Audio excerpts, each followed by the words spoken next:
ቤሪያ ነው እንዴ አብደላህ? እንዴ ታዲያ ወላሂ በል ወላሂ ማሻአላህ። አልሐምዱሊላህ ረቢል ዓለሚን አልሐምዱሊላህ። በጣም ደስ ይላል። ያ አብደላህ ማሻአላህ እንዴት ያምርብሃል ይሄ ስም ወላሂ። ሰላም አለይኩም። ሰላም ወአለይኩም አሰላም። ማሻአላህ ደህና ነህ? አለሁ አላህ ይመስገን። አልሐምዱሊላህ ደስ ይላል በጣም አልሐምዱሊላህ። እንዴት ነው ረመዳን? ረመዳን ጥሩ ነው። ተራዊህ ሰላት እስቲ ሰላት ይቅርታ ይሙላ አንዴ ልጠይቀው ላላ ብለህ እንደው ሰላት ሰግድ እንዴት ምን ተሰማ እስቲ ንገረኝ። እንትን ነው እንግዲህ ይሄ ልጆቼ ላኩልኝ ቪዲዮ አለ እና ያንን ተከትዬ ለማድረግ እየሞከርኩ ነው። ያው መማር እሱ እንትን አለ የህይወት ፈተና አለው ትንሽ። ኦኬ ኦኬ ኦኬ ኦኬ። አይ ቤተ ስገድ በቃ አብሽር አብሽር። አላህ ያግዝህ። አላህ ያግዝህ። አሚን አሚን። ማሂር ቀጥለሽ አፉን። አይ ሰላም ልበላችሁ ብዬ ነው። ረመዳን ሙባረክ ሁላችሁ። አላህ የምንጠቀምበት ረመዳን ያርግልን። ሰላት የምናበዛበት፣ ዚክር የምናበዛበት፣ ከዛ ደግሞ ተለማምደንበት ከረመዳን በኋላ ያሉትን ቀሪ 11 ወራት ቀጣይ ረመዳን እስከሚመጣ ድረስ ጸንተን የምንቆይበት፣ ለዛ ጸንቶ ለመቆየት ደግሞ የምንለማመድበት ያርግልን እላለሁ። የእስካሁኑ ላይ ግን ሀሳብ የለኝ በደንብ ስለተሰጠው ማለት ነው። ቀጣይ ግን ጥያቄ ያላቸው ካሉ ምናምን መግባት ይችላሉ። አስተናግድ ልውለን አስተናግድ። ልውል እንዴት አመሸ? ልውል ኃይሉ ሰላም ነው? ሰላም ነው አለን አለን። ጥያቄ ያለ ደረሳችሁ? እናመሰግናለን። ጥያቄ አለ እንዴ ልውል? ጥያቄ ማለት ውይይታችሁ ስለምናደርግ ትናንት ከኢብሮ ጋር እየተወያየን ነበርና እንግዲህ ካስታወሰ አላውቅም። ኦኬ አስታወስኩ። ቀጥልሽ። እና እዛ ላይ እየተባባልናቸው ላይ አንዳንድ ነገር ለማለት ነበረ።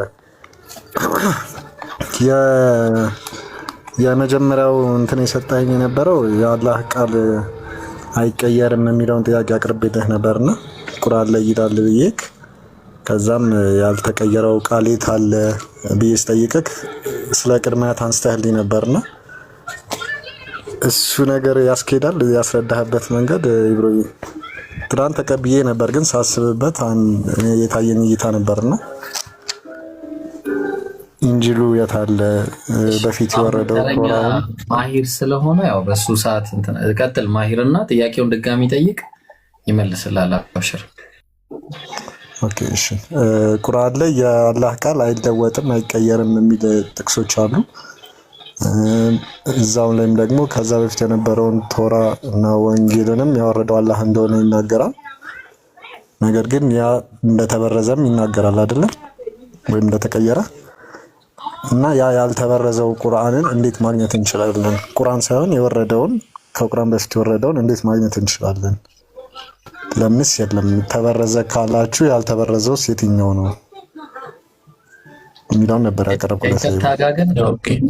አንዴ ማሂሮ ከይቅርታ ጋር ሰሚራ ተቅደም ሻሃዳ ብላን የገባችው አፉ በሉኝ እሺ። አብሽር ችግር የለም።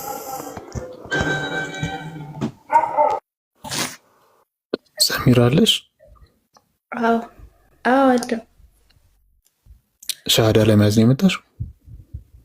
አዎ። ኦኬ ኢምራን አለ? ያንተ ሩም ስለሆነ ሲሳት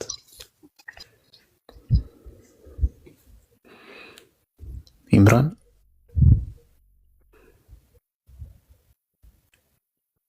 በቃ ኸይሩ ስራ ተናት በልቀጥል አለው። አይ በቃ የሉም፣ ሁለቱም የሉም። በቃ ሚውት አለው ማሂር ነበር የላችሁም ይታርጉ። ሰሚራ እንዴ ማን ያስወጣት? አስትገባበዙ። አይ እናንተ ኔትወርክ ይሆናል። እሺ አስገቧት። እሺ ፈልጉና ቆይ እስቲ ፈልጌ ላስገባት። ኢንሻአላህ አስገቧት እና ኢብሮ እኔ እራት እየበላሁ ነው። ጥያቄ ያለው ካለ 3 ቁጥር ጻፉ። 3 ቁጥር ስላሴ አይደለም፣ 3 ቁጥር ስላሴ አይደለም። ጥያቄ ያለው ካለ 3 ቁጥር ጻፉ። ስላሴን ግን አይገልጽም። እሺ አይ 3 ስል ትዝ አለኝ የሚለው ነው ስላሴና ለዛ ላረማችሁ ብዬ ነው። በዛው 3ነት እንዳይሉኝ ኢምሮ በ10 አድርገው 3 ቁጥር ጻፉ። ቀጥ ኢንሻአላህ 10 አድርገዋል። እሺ እንዲለዋወጥ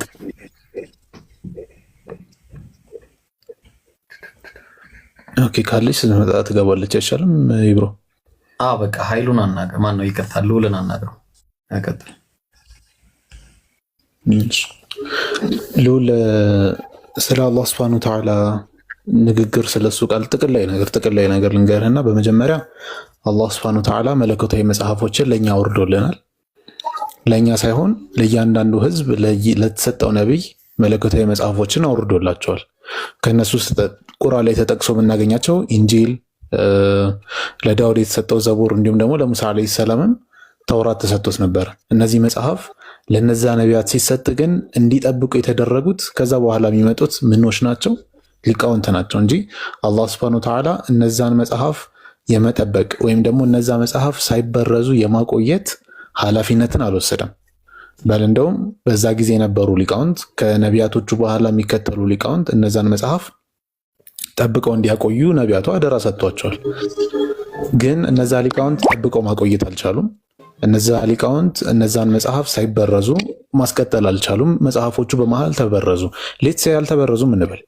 እነዛ መጽሐፍ ባይበረዙ ኖሮና ስቲል ኤግዚስት ቢያደርጉ ኖሮ መጽሐፎቹን በሆነ ነገር እያደረግን ሙዚየም ውስጥ እናስቀምጣቸዋለን እንጂ ከፍተንም አናያቸውም፣ ምንም አንጠቀምባቸውም። በእነዛ መጽሐፎች አንመራም። ምክንያቱም ያ መጽሐፍ የወረደው ለዛ ህዝብ ነው። ሙሳ ዓለይሂ ሰላም በሱ ጊዜ ለነበሩ ህዝቦቹን እንዲመራበት ተውራት ተሰጠው። ከዛ በኋላ የተውራት አውቶሪቲ እዛ ጋ ያቆማል። ኢንጂል ቀጠለ። ዒሳ ዓለይሂ ሰላም ኢንጂል ተሰጠው። በኢንጂል ህዝቦቹን ይመራ ነበረ። አሁን ደግሞ ነቢያችን ሰለላሁ ዐለይሂ ወሰለም የዓለምን ህዝብ እንዲመሩበት ቁርአን ወርዶላቸዋል።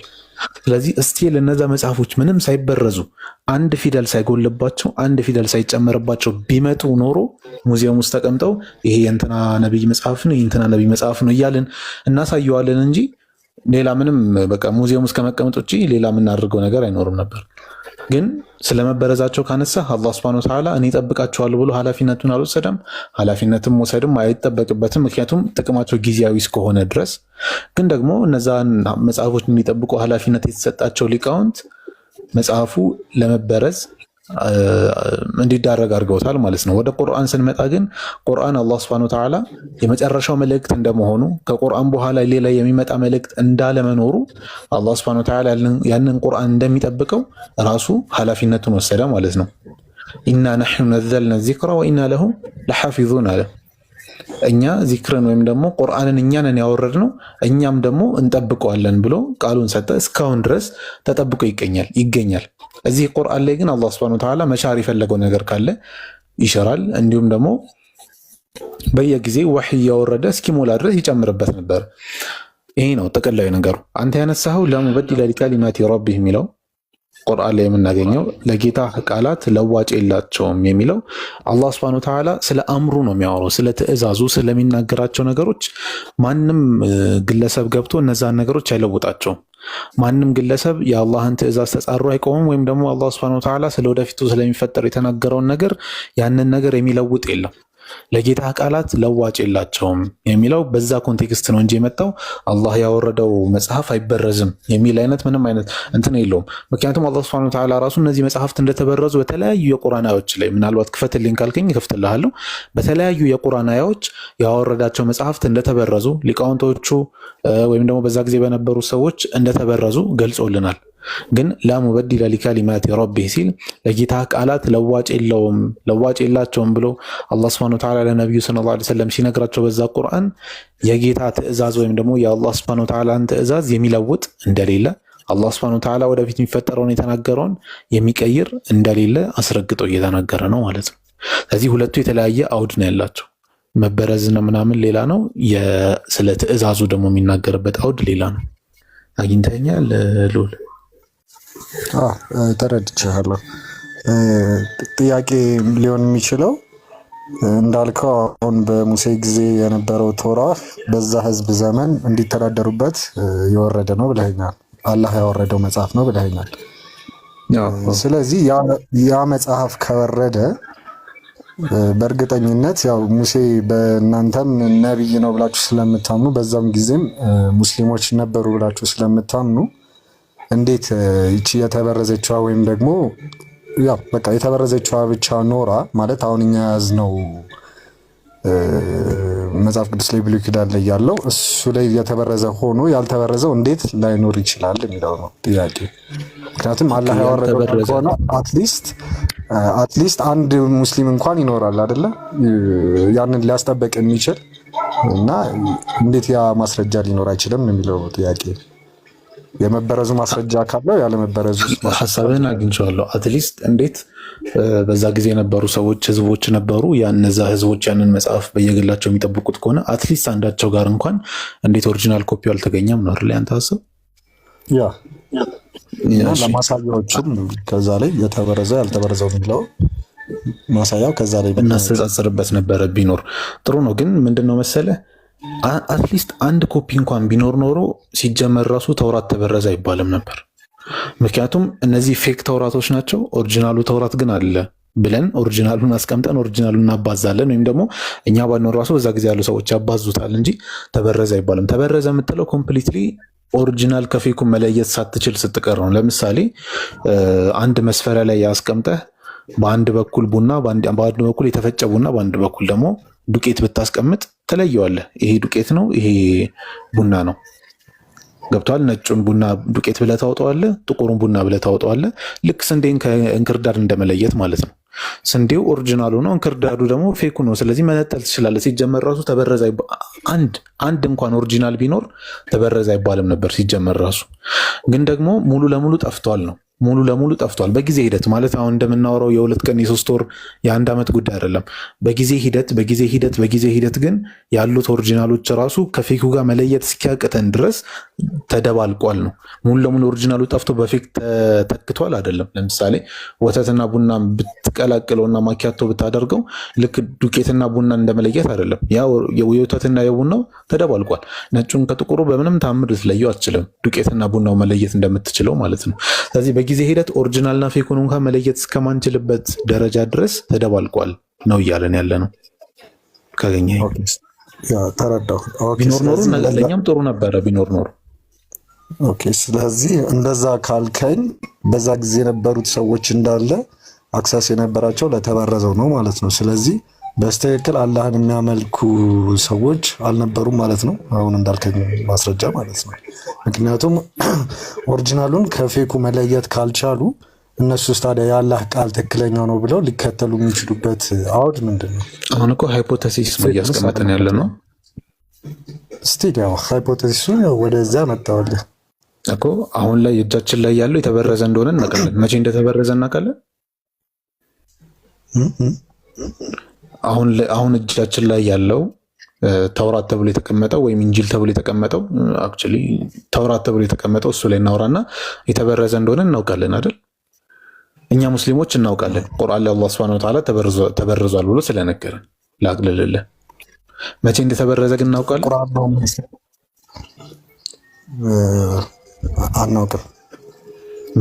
አናውቅም። ስለዚህ በመጀመሪያዎቹ 300 ዓመታት ውስጥ ተጠብቆ ከዛ በኋላ ሊበረዝ ይችላል። በመጀመሪያዎቹ 500 ዓመታት ውስጥ ተጠብቆ ከዛ በኋላ ሊበረዝ ይችላል። በማናውቀው ነገር ላይ ደግሞ ገብተን ልንፈተፍት አንችልም። ተረድተኛል? እኛ የምናውቀው ነገር መበረዙን ነው። አሁን አላህ Subhanahu Wa Ta'ala እነዚህ መጽሐፍት መበረዛቸውን ነገረን። አይ ከቁርአን ወጣ ብለን መጽሐፎቹን እየመረመርን እንረዳ መበረዛቸውን ካልከኝ ኦሪትን አስቀምጠ ነው ያ መርምረን መበረዙን እዛም ላይ ማየት እንችላለን። ግን ቁርአን ላይ ቆመን ስናወራ ቁርአን ላይ አላህ Subhanahu Wa Ta'ala መበረዙን ነግሮናል። ስለዚህ እኛ ተበርዟል ብለን እናምናለን። የመጀመሪያ ማስረጃችን ከመስካሪዎች ሁሉ ትልቁ መስካሪ አላህ Subhanahu Wa Ta'ala ነው። የመጀመሪያ ምስክራችን ለመበረዙ ማለት ነው። ሶስቱ ተበርዟል አላለን እንጂ በእንትን ክፍለ ጊዜ ተበርዟል አላለንም። ስለዚህ መቼ እንደተበረዘ በማናውቅበት ሁኔታ እንደዚህ ይሆናሉ፣ እንደዚህ ይሆናሉ፣ በዚህ ይገባሉ፣ በዚህ ይወጣሉ እያልን መላምታዊ ንግግሮችን መናገር ጊዜ ማባከን ነው። ያው ስቲል አሁን አልከው ነገር ልክ ሆኖ ሳለ መቼ መበረዛቸውን አለማወቃችን ከመበረዙ አላዳነውም አይደለ? ስቲል ከቁርአን ለተበረዘ ነው የሚያረጋግጥልን ቁርአኑ ማለት ነው። ስለዚህ በዛ ጊዜ የነበሩት ሙስሊሞች ትክክለኛ አላህ ቃልን ለመከተላቸው ምንድነው ማስረጃው ልፈልግ ነው? ወር ደግሞ ትክክለኛውን ያላህ ቃል አልተከተሉም ማለት ነው። ከተበረዘ በኋላ ያሉት አካላት እያልተከተሉ ነው የሄዱት ማለት ነው። ያልተበረዘውን የተከተሉ ከነበሩ ደግሞ ተከትለዋል ማለት ነው። ስቲል በማናውቀው ነገር ላይ ነው እያወራን ያለ ነው። አይ አሁን ማናውቀው መቼ ኤግዛክት ፖይንቱን ነው። ግን ቁርአን ላይ የመጀመሪያዎቹ 300 ዓመታት ላይ የነበሩት አካላት የሙሴ የመጀመሪያዎቹ 300 ተከታዮች በጣም በትክክል ፐርፌክት ሆኖ ከዛ በኋላ ሊበረዝም ይችላል። ወይም ደግሞ የመጀመሪያዎቹ 200 አሪፍ ሆኖ ከዛ በኋላ ሊበረዝም ይችላል። መቼ እንደተበረዘ እስካላወቅን ድረስ እነዚህኞቹ ትክክል ነበሩ፣ እነዚህኞቹ ስህተቱን ተከትለዋል እያልን መለየት አንችልም ነው እያልኩ ያለሁት። ያ እሱንማ ተረድቻለሁ። ነገር ግን ስለዚህ የተበረዘውን የተከተሉት ትክክል አይደሉም ነው በቃ ባጭሩ። የተበረዘውን መጽሐፍ ሲከተሉ የነበሩት አይሁዳውያን ወይም ደግሞ የሙሴ ተከታዮች እነሱ ትክክለኛዎቹ አማኞች አልነበሩ። ኦኬ፣ ያው ትክክለኛ ሙስሊም አልነበሩም ማለት ነው። አዎ እንደዛ ካልከኝ ያግባባናል። ኦኬ፣ ክደዋል ነው ለምሳሌ በዛ እስልምና ማለት በነቢያትም ጊዜ ነበረ ስለተባለ ያው ስቲል እንዳልከው በየትኛው ነቢያት ነበር? ነቢያት እንዳለ የሰበኩት እስልምና ነው። ሙሴ አለይሂ ሰላም እንዲሁም ደግሞ ኢሳ አለይሂ ሰላም የሰበከው እስልምና ነው። ከኢሳ በኋላ የነበሩት ሐዋርያትም ሙስሊሞች ነበሩ። ከሐዋርያት በኋላ ስላሉት እኔ ስለማላቅ ስለነሱ ታሪክ ስለማናቅ ሙስሊም ነበሩም ካፊር ነበሩም ብለን አንናገርም። ግን ነቢያት እንዳለ እስልምናን ፕሪች አድርገዋል። ከዛ ደግሞ የነቢያት ተከታዮችም እስልምናን አስተምሯል ብለን ግን እናገራለን። ኦኬ፣ ያው ሰርኩሌሽን ነው የሚሆነው አይደለ? ድጋሚ እዚህ ላይ ባነሳልክ እስቲ ለነሱ እሱን ነው በማናውቀው ነገር ላይ ምንም ማውራት አንችልም። ገብተዋል? ኦኬ። ምክንያቱም ተጨባጭ የሆነ የምናውቀው ነገር እስከሌለ ድረስ ነቢያት እስልምና እንዳስተማሩ እናውቃለን። ከዛ በኋላ ያሉ ተከታዮች ግን መቼ እንደተበላሹ አናውቅም። እስከ መቼ ድረስ ትክክለኞቹ እንደቆዩ አናውቅም። የመጨረሻው ትክክለኛ ግለሰብ ማን እንደነበረ አናውቅም። ስለዚህ በማናውቀው ነገር ላይ ደግሞ ቆመን ልናወራ አንችልም። ግን ትክክለኞች እንደነበሩ እናውቃለን። ስለዚህ ትክክለኛነቱን ሊያረጋግጥልን የሚችለው ቁርአን ብቻ ነው ማለት ነው። ከዛ በፊት የነበሩ ለምሳሌ አንድ ሰሃባ ሰልማን አልፋሪሲ ነሳራ የነበሩ ቄሶች ወይም ደግሞ የክርስትና እምነት ተከታይ የነበሩ ቄሶች ከነሱ ጋር የነሱ ደቀ መዝሙር እየነበረ ወይም ደግሞ የነሱ ተማሪ እየሆነ እየሄደ የነበረ ሰሃባ ነው። ሰሃባ ማለት የነብዩ ሰለላሁ ዐለይሂ ወሰለም ባልደረባ። አንዱ ቄስ ሊሞት ሲል ከኔ በኋላ እንትና የሚባል ቄስ ጋር ሂድ፣ ትክክለኛውን መንገድ እየተመራ ያለው እሱ ቄስ ነው እያለ፣ ከዛ ያኛው ቄስ ደግሞ ሊሞት ሲል እንደዛ ምልክት እየሰጠው እንትና የሚባል ቄስ ጋር ሂድ እያለው፣ እንትና የሚባል ቄስ ጋር ሂድ እያለው፣ የመጨረሻው ግን እኔ ማቀው አንድም የኛን ትክክለኛ መንገድ የተከተለ ምንድነው ምእመን አላቅም። አው ከመቃል ምእመን አላቅም፣ ግን ደግሞ እንደዚህ ምልክት ያለበት በእንደዚህ ቦታ ነብይ የሚመጣበት ጊዜ ደርሷልና እዛ ቦታ ሂድና እሱን ተከተለው አለው። ሰልማን አልፋሪሲም በሱ ያቄስ በነገረው ምልክት መሰረት ሄዶ ነብዩን ሰለላሁ ዐለይሂ ወሰለም አገኛቸው፣ የእሳቸው ተከታይ ሆነ። ያው ስቲል ያው በቁርአኑ ዘመን ነው እና ከዛ በቁርአኑ ዘመን ግን ከቁርአን ውጪ ኢንዲፔንደንት የሆነ ሶርስ ኢንዲፔንደንት የሆነ ማስረጃ ነው ከቁርአን ውጪ። ይሄ ማስረጃው ቁርአን ከወረደ በኋላ ነው አይደል? ነው በፊት ነው? ሳይወርድ በፊት ነው? እዛው ሳይመንት ነው ሲል ያው ስቲል እየወረደ ያው የመጀመሪያውም ከወረደች ያው ቁርአን ወረደ ማለት ነው። እኮ እየወረደ ችግር አለው።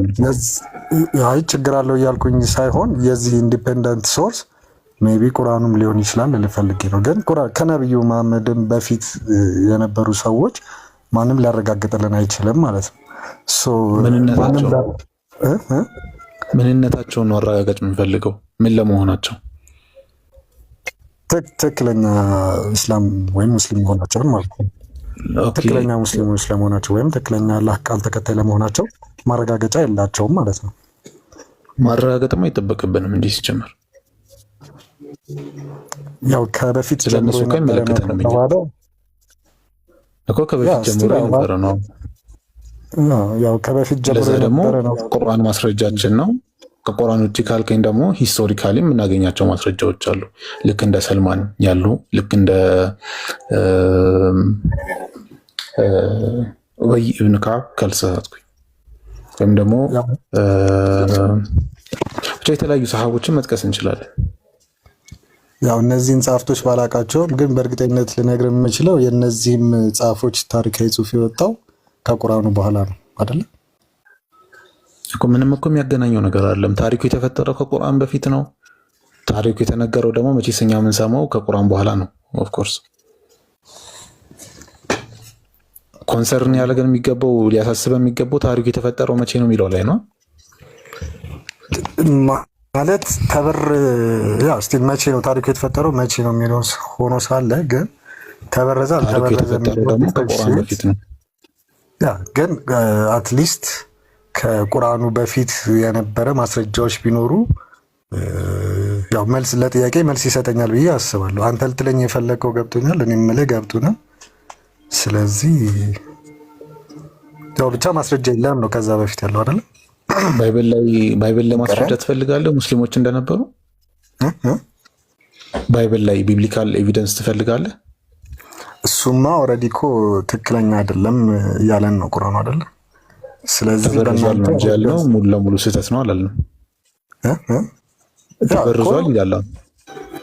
የትኛውን የተበረዘው የሚባለውን ማውጣት እስካልቻለን ድረስ ያው ግን ሙስሊም ተብሎ የሚጠሩ ግን ሰዎች ነበሩ። ባይብል ላይ እስካሳዩ ኦኬ፣ እሺ ልክፈትልህ።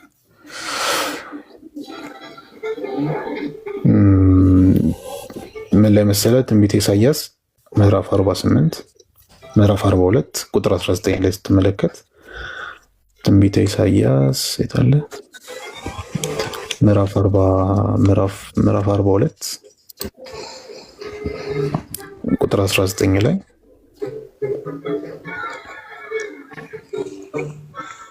እሺ፣ ከባሪያዬ በቀር እውር ማን ነው? እንደምልከው መልእክተኛዬስ በቀር ደንቆሮ የሆነ ማን ነው? እንደ ፍጹሙ ወይስ እንደ እግዚአብሔር ባሪያ እውር የሆነ ማን ነው እያለ ይገልጻል። እዚህ ጋር የእግዚአብሔር ባሪያ እያለ የሚገልጸው ወይም ደግሞ ፍጹሙ ብሎ የሚገልጸው ቀጥታ እንትኑ ላይ ሄደ ብትመለከተው የዕብራይስጥ ሶርሱ ላይ ሄደ ብትመለከተው ሚሹላም ብሎ ነው የሚያስቀምጠው። ይህን ደግሞ ኮመንተሮች ያስቀምጡታል። ኮመንተሮችን ልክፈትል፣ ካሜራ ከፍቼ ያሳያለሁ። ሚሹላም የሚለው ወይም ደግሞ ሚሹላም መቼስ ቃል በቃል አንድ አይነት እንዲሆን አጠብቅም። ምክንያቱም አንዳንድ የሌሉ ሳውንዶች አሉ ፓብሎ ዕብራይስጥ ላይ እና አረብኛ። ለምሳሌ ፔፕሲ የሚለውን ፐሚል ሳውንድ አረብኛ ላይ እንዳለመኖሩ ቤፕሲ ብለው ሊጠሩ ይችላሉ።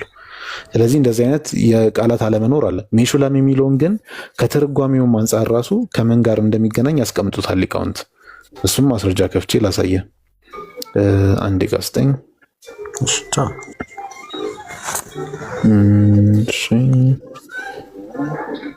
አንዴ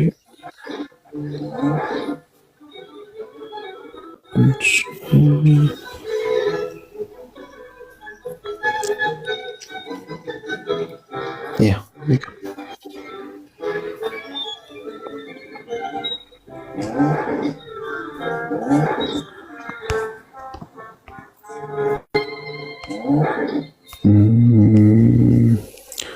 እሺ ካሜራ ልክፈተውና ላሳይ።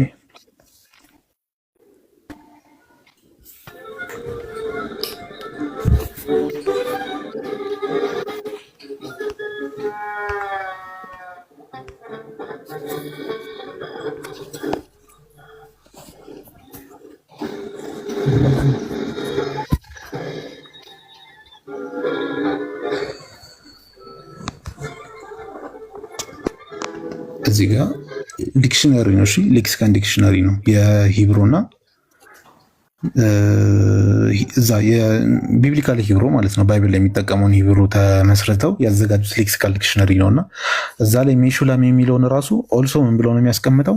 ሙስሊም እቺ አረብኛው ሙስሊም ነው የምትለው ዲቮትድ ቱ ጋድ ወደ አምላክ ያዘነበለ ብሎ ያስቀምጣል። ከዛ በኋላ ታች ጋም ዲፋይን ሲያደርገው ቱ ሰሚት ዋን ሰልፍ ይሄ ሜሹላም የሚለው ወይም ደግሞ ሙስሊም የምንለው ራሱ ለአንድ አካል ራስን ምን ማለት ነው ማስገዛት፣ ራስን ሰብሚት ማድረግ።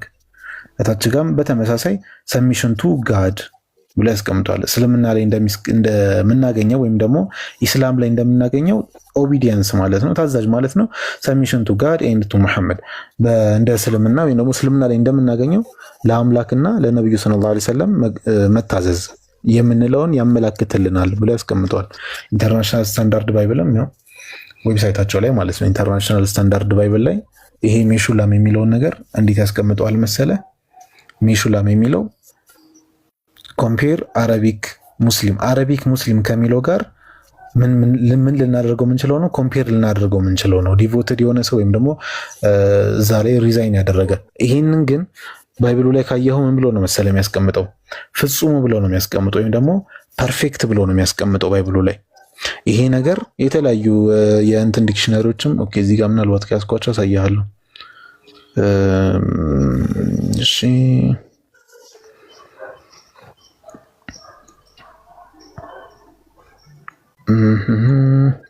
እሺ አይ ቲንክ ዲክሽነሪዎቹን አላስኳቸውም፣ ግን ከእስልምና ላይ ካለው ሙስሊም ከሚለው ጋር ቀጥታ ትርጉም እንዳለው ወይም ደግሞ ትርጉሙ በቀጥታ ሙስሊም የሚለውን እንደሚያመለክት ብዙ ይሄ አንድ ነው ያሳየው። ከክርስቲያን ሶርስም ኢንተርናሽናል ባይብል ኢንሳይክሎፒዲያን በተመሳሳይ የሚያስቀምጠው እናሳይቻለሁ።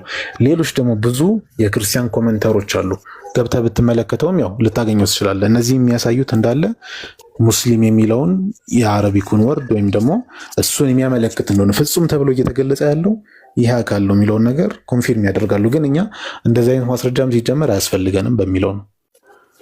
አሁን አግኝተኛል፣ ተረድቻለሁ። ግን አሁን እቺ ሜሹላም ያልካት ይመስለኛል ሁለቱም ሴሜቲክ ስለሆኑ ቋንቋቸው ከዛ ጋር የተመሳሰለ እንደሆነ ነው። ግን ሙስሊም ተብሎ የመጣው ግን ትርጉሙም አንድ አይነት ነው። ሙስሊም ማለት አልኢስቲስላሙ ሊላሂ ለአላህ ሱብሓነሁ ወተዓላ ኢስቲስላም ማድረግ ነው። ያው መገዛት ነው፣ ለፈጣሪ መገዛት ነው፣ ለአንዱ አምላክ መገዛት ነው። ስለዚህ ባይብል ላይም ለአንዱ አምላክ ተገዥ የነበሩ ሰዎች እንደነበሩ ይቀመጣል። ያው በዶክትሪን ደረጃ ሳይሆን በኢንተርፕሬቴሽን ነው። እያንዳንዱ ዶክትሪን እኮ ከቅሪት ላይ እኮ ማግኘት አይጠበቅብንም።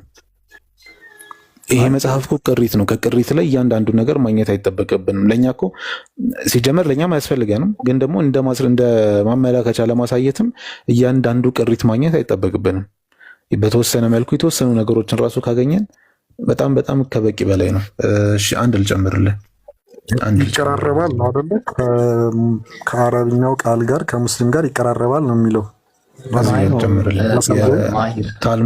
ታልሙድ ላይ ብትመለከት ይቅርታ አየች ላሳየውና ትቀጥላላችሁ እናንተ። ልቀጥላ። እኔ ላወራ አይደለም፣ እኔ በጣም ደክሞኛል ራሴ። እንትን አይ ልጁን ከይሩ ለሻሃዳን የገባውና በጣም ቆይቷል መሰለኝ። ኤኒዌይስ አሳየውና እሱን አጭር ነገር ስለሆነ ከዛ ደግሞ ትንቢተ ኢሳይያስ እኮ ምዕራፍ 42 ላይ ከአንድ ጀምሮ እስከ መጨረሻው እስከ 20 ድረስ ጀመር ስለ ነብዩ ነው የሚናገረው። እሱንም አንዴ ብታክልለት።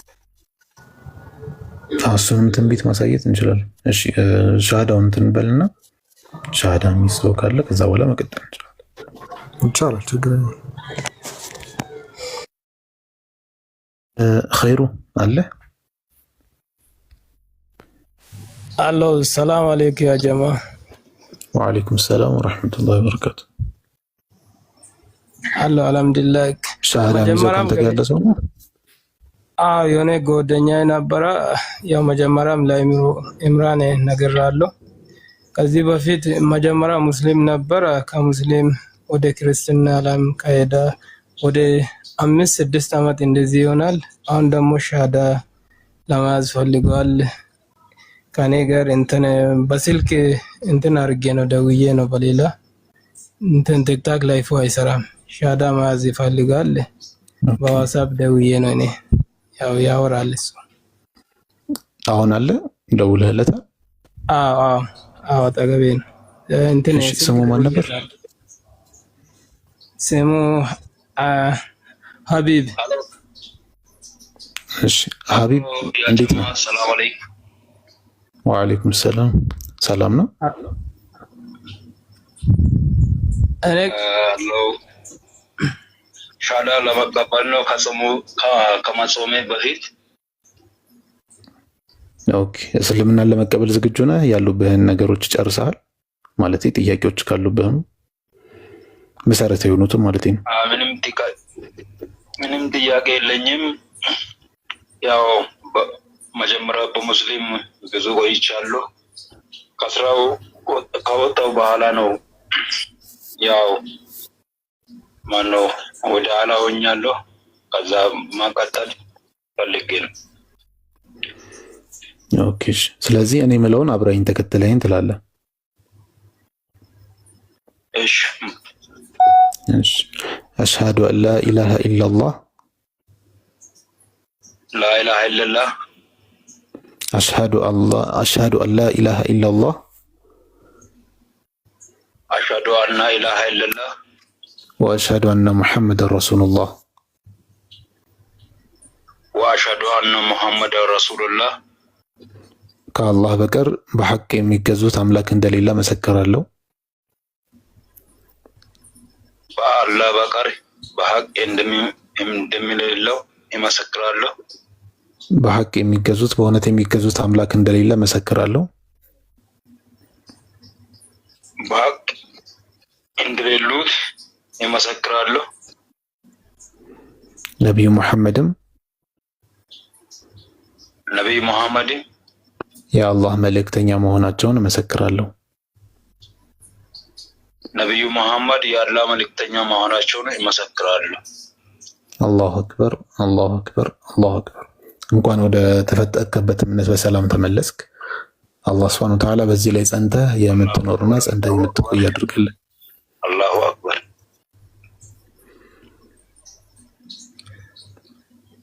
አሚን አሚን። ነብዩ ሰለላሁ ዐለይሂ ወሰለም አንድ ነገር ብቻ ልንገርህና ነብዩ ሰለላሁ ዐለይሂ ወሰለም በሐዲሳቸው ሲናገሩ አልኢስላሙ የጁቡ ማ ቀብለ ብለው ተናግረዋል። እስልምና እንደ ሰው ወደ እስልምና መግባቱ ከሱ በፊት ያለውን ነገር ይሽርለታል፣ ወይም ደግሞ ከሱ በፊት የሰራቸውን ወንጀሎች እንዳለ ይሽርለታል። ወለው ሰውየው ከእስልምና ወጥቶ ድጋሚ ወደ እስልምና የተመለሰ ቢሆን ራሱ ድጋሚ እንደተወለደ ሆኖ ነው የሚመለሰውና ይህን ደግሞ ንጹህነትን ይዘህ ደግሞ ለእኛ ዱዓ አድርግልን እንዳትረሳን። ረመዳን ደግሞ የተቀደሰ ወር ነው፣ ሸይጣን የሚታሰርበት ወር ነው፣ ነገሮች እንዳለ የሚቀሉበት ወር ነው። ስለዚህ በአካባቢ ላይ መስጂድ የምታገኝ ከሆነ ወይም ደግሞ የእምነት ይሄ መርከዞች ምናምን የምታገኝ ከሆነ ቅራአት ላይ በደንብ ጠንክረህ፣ ዒባዳ ላይ ጠንክረህ፣ ረመዳን ላይ የተሰጠህን የመለማመጃ ጊዜ በደንብ ጠንክረህ ተለማምደህበት ከዛ ደግሞ ቀሪዎቹ እንደምትጠቀምባቸውም ተስፋ አድርጋለሁ ኢንሻአላህ። ሌሎች የሚሉህ ነገር ካሉ ይሉሃል።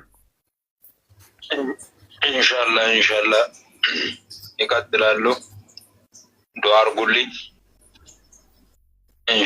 ኢንሻአላህ ጥያቄ ካለ በማንኛውም ሰዓት መጠየቅ ትችላለህ። እሺ ቲክቶክን አስተካክዬ ገባለሁ። ምንጊዜም እናንተ መስመር አይቼ ግሩፕ ግዴታ ቲክቶክ ላይ ባይሆንም ቴሌግራሞች ላይ ምናምን ልታገኘን ትችላለህ። ችግር የለውም። እሺ ኢንሻአላህ መርሐባ። ኢብሮ አለ? ይበቃል ሐቢቢ በቃ። እሺ አይ እንትን ላይ እንድትቀጥል ብዬ ነው፣ ትንቢቱን እንድታሳየው ብዬ ነው። አንድ ይሄን ማስረጃ ላውጣና ትንቢቱን እንድታሳየው ብዬ ነው ኢንሻአላህ። እሺ ከቻልክ ግን አንተ ብታሳየው አሪፍ ነበር። አይ እንትኖቹን አላስቋቸውም፣ ስክሪንሻት አድርጌ አላስቋቸውም እና ለዛ። እሺ ኢንሻአላህ ኸይር። እሺ እኔ ላሳየ የፈለኩት እንኳን ምን መሰለህ፣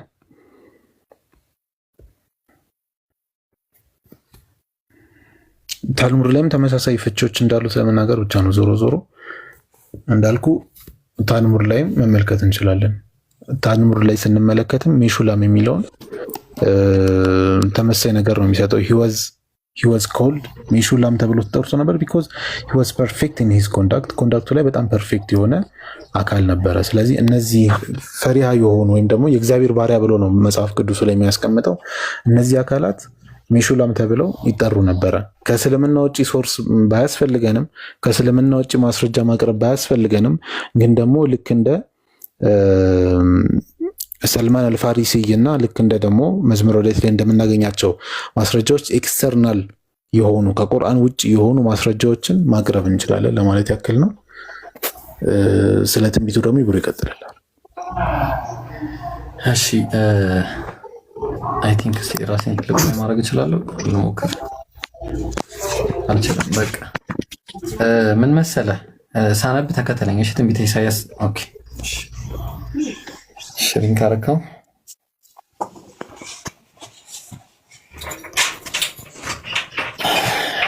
ቀለል አድርጌ ነው ማሳየህ። እሺ ሉሌ እና ሜን ፖይንቱ ነው። በጣም ብዙ ነው። ይሄ እንትን ፖይንቱ በጣም ብዙ ነው። ሁሉንም ላሳየህ አልችልም። አሁን ግን አንድ የተወሰነውን ብቻ መርጬ ያሳያለሁ። እነሆ ደግፌ ያዝኩ። ያው እናንተ ለኢየሱስ ነው የምትሉት። ለኢየሱስ እንደማይሆን ታች ስንወርድ እናያለን።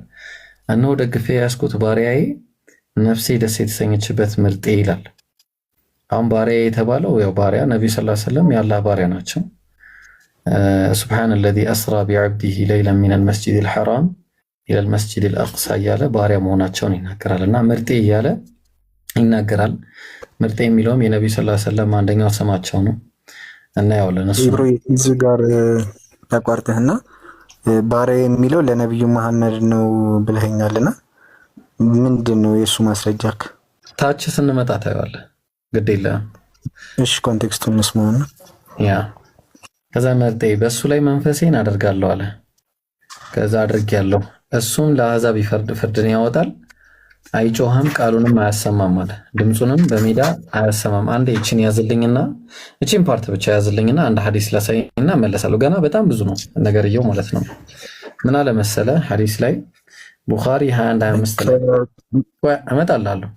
ምክንያቱም ማሳየት ወላሂ እነሁ ለመውሱፉን ፊ ተውራቲ ቢባዕድ ሲፈቲሂ ፊ ልቁርአን ያ አዩሃ ነቢዩ ኢና አርሰልናከ ሻሂደን ወሙበሽረን ወነዚራ ይላል። ይሄ ነቢያችን ሰለላሁ ዐለይሂ ወሰለም በሐዲስ ላይ ማነው በተውራት ላይ በተወሰነ ባህሪያቸው ተገልጸዋል ብሎ አስቀመጠና አንተ መልእክተኛዬ ሆይ እኔ መልእክተኛ አርጌ አስጠንቃቂና አብሳሪ አርጌ ልክ ያለው ወሒርዘን ሊልኡምይና ለአላዋቂዎች ኡምይ ማለት እንትኖች ናቸው። እነዚህ ደንቆሮ የሚባሉ ህዝቦች ምንድነው የሚባለው? ማይማን ማለት ነው። ደንቆሮ ብሎም ያስቀምጠዋል። ቅድም ቁጥር 19 ላይ እንዳየው ታየዋለህ ደግሞ እና ለነሱ የሚመጣ እንደሆነ ከዛ አንተ አብዲ ይላል። ይሄው አንተ ባሪያዬ ነህ ይላል። ወረሱሊ መልእክተኛዬ ነህ ይላል። ሰመይቱከል ሙተወኪል እያለ ከዛ ዋናው ቦታ ላይ ልምጣለህና ወላ ሰኻቢን ፊል አስዋቅ ይላል። በመንገድ ላይ የሚጮህም አይደለም በሚለው ሲፋው እንትን የተባለ ነው ይላል። የተወሰፈ ምንድን ነው የሚባለው በአማርኛው? እሺ የተገለጸ ነው ማለት ነው። ያ ከዛ የተቀጠቀጠንም ሸምበቆ አይሰብርም፣ የሚጤስንም ክብር አያጠፋም፣ በእውነት ፍርድን ያወጣል፣ በምድርም ፍርድን እስኪያደርግ ድረስ ይበራል እንጂ አይጠፋም ማለት። ኢየሱስ ጠፍቷል። ምድር ላይ ብርሃንን ሳያደርግ አጥፍተውታል። ተግባባን። ነቢያችን ሰለላሁ ዐለይሂ ወሰለም ግን ብርሃንን ወይ አፈን እሺ ሻዳ ስላለ ነው እንግዲህ ቅርታ። ቆይ ተቀመጥ። አንድ ጊዜ ቅድምም መታ ነበር እንደገና እንትን አለች። ማስቀደም። እሺ ጫሊ ተጠበቅ ይችላል። ጫሊ ያለሽ ሻሃዳ ነው። ወአለይኩም ሰላም ወራህመቱላህ። ደህና ናቸው? ደህና አልሐምዱሊላህ ረቢል ዓለሚን። እኔ ሙስሊም ነኝ። ጀስት አልሐምዱሊላህ በቃ ከሁሉም ነገር ንጹህ መሆን ፈልጋለሁ እና ለዛ ነው የገባሁት እኮ። ሙስሊም ከሆንሽ ምንም ንጹህ ነሽ፣ በቃ አታስቢ። ሻሃዳ መያዝ አይጠበቅብሽ። ሙስሊም ሰላት ትሰግጃለሽ? አልሐምዱሊላህ በቃ ሙስሊም ከሆንሽ ሙስሊም ነሽ። እሺ እህታችን አላህ ጽናቱን ይስጥሽ፣ ለኛም ለአንቺም አላህ ይጠብቅሽ። እሺ እታችን አመሰግናለሁ። እና አንድ ጓደኛዬ ትፈልጋለች መሰለኝ፣ እሷ ጴንጤ ነች። አምጫት፣ እሷን ሼር አድርጌላታለሁ፣ ትመጣለች። በቃ ጠብቂ፣ ሚዩት አድርጊና ጠብቂ። እሺ አብሽሪ። እሺ። እና ምን አለ ተመልከቱ፣ የተቀጠቀጠም ሸንበቆ አይሰብርም አለ። ኦኬ ምን አለ? ፍርድን እስኪያደርግ ድረስ ይበራል እንጂ አይጠፋም አለ። ፍርድ እስከሚያደርግ ድረስ ነብዩ ሰለላሁ ዐለይሂ ወሰለም ምድር ላይ ሆነው ሙሉ በሙሉ ያለውን በአጠቃላይ እስከሚጨርሱ ድረስ ለዛ ነው አላህ ምን አለ? አልየውም አክመልቱ ለኩም ዲነኩም፣ ዛሬ ሃይማኖታችሁ ሞላውላችሁ፣ ወአትመምቱ ዐለይኩም ኒዕመቲ እያለ ጸጋዬን በእናንተ ላይ ሞላው ምናምን እያለ አላህ ሙሉ ዲኑ መሟላቱንና ከዛ በኋላ ነብዩ ኢቭን ሞተን ራሱ ተማርጠው ነው የሞቱት። መሞት ትፈልጋለህ ወይስ መኖር? ያው መልእክታቸው አልቋል። ከዛ በኋላ ሰው አሁን ይመጣና እዚህ አካባቢ እንምጣ። አሁን ወደ ዋናው ፖይንት ልምጣለህ።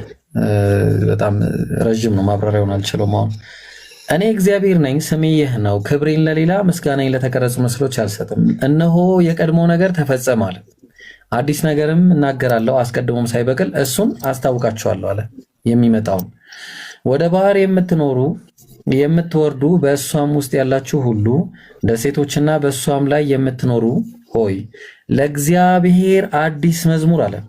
አዲስ መዝሙር ኦኬ። ከምድር ዳርቻ፣ ይሄ አዲስ መዝሙር ማለት አዲስ ሕግ ነው። ከምድር ዳርቻ ምስጋናን ዘምሩ። ምድረ በዳው ከተሞቹ የቄዳር ሰዎች፣ ቄዳር የት ነው የሚገኙት? በማን በኩል ነው? ሎሌ ቄዳራውያን ማነው ማለት ነው? እስማኤላውያን ናቸው። እሺ አሳያለሁ። እሱም እኔ እንጃ ብሎ ትናንት እንደነበረው ብዙም አላውቅም። የእስማኤል ሁለተኛ ልጁ ነው። ላሳየሽ። የቱ ጋር ነው? እሺ ተመልሼ አሳያለሁ ኢንሻአላህ። ቆይ ቦታው ላይ ሲደርስ አሳያለሁ። እሺ የእስማኤል ሁለተኛ ልጅ ነው፣ ቄዳር ማለት ነው። ከዛ በኋላ ምን አለ? የቄዳር ሰዎች የሚቀመጡባቸው መንደሮች ድምፃቸውን ያንሱ አለ። ይሄ የሚመጣው ነብይ አስመልክቶ አስቀድሞ ሳይበቅል ስለሱ የሚነገርለት የቄዳር ሰዎች እልል ይበሉ እየተባለ ነው። ድምፃቸውን ያንሱ፣ በሴላ የሚኖሩ አለ እልል ይበሉ። ሴላ ማለት መዲና ውስጥ የሚገኝ ተራራ ነው። ተመልከት፣ በሴላ የሚኖሩ የተባሉት ሴላ የምትባለዋ መዲና ውስጥ የሚገኝ ሴላ ማውንት ሴላ የሚባል ተራራ አለ። ተቋባል። በሴላ የሚኖር ይሄ ነው የሴላ ተራራ ማለት ነው።